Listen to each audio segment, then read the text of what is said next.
Il existe des mystères que la science n'a pas encore percés.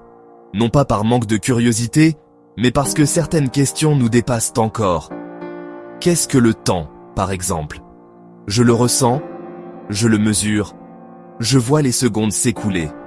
Pourtant, à l'échelle de l'univers, le temps s'écoule différemment, et celui-ci dépend en grande partie de la vitesse et de la distance. On ne fait qu'effleurer la surface. Et la vie elle-même, on en connaît les ingrédients. Atomes, molécules, ADN. Mais ce moment précis où l'inanimé devient animé, cela reste hors de notre portée. Qu'est-ce qui déclenche cette première étincelle? Et la conscience? D'où vient-elle? Notre cerveau est un réseau incroyable. Environ 86 milliards de neurones qui s'activent, se connectent, envoient des signaux à la vitesse de l'éclair. Mais cela n'explique pas le passage de la biologie à l'expérience. Comment un réseau de cellules peut-il engendrer la sensation d'être moi?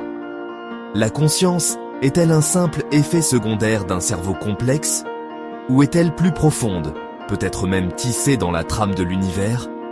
Est-ce une loi fondamentale, comme la gravité ou le temps, ou quelque chose de totalement différent?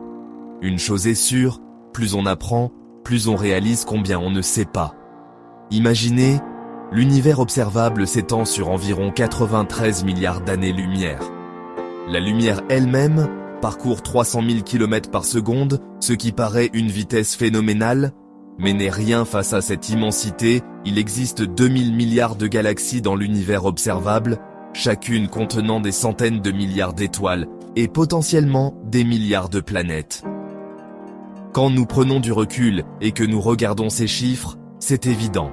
Nous ne sommes que des humbles explorateurs, à la dérive dans un océan infini d'inconnus.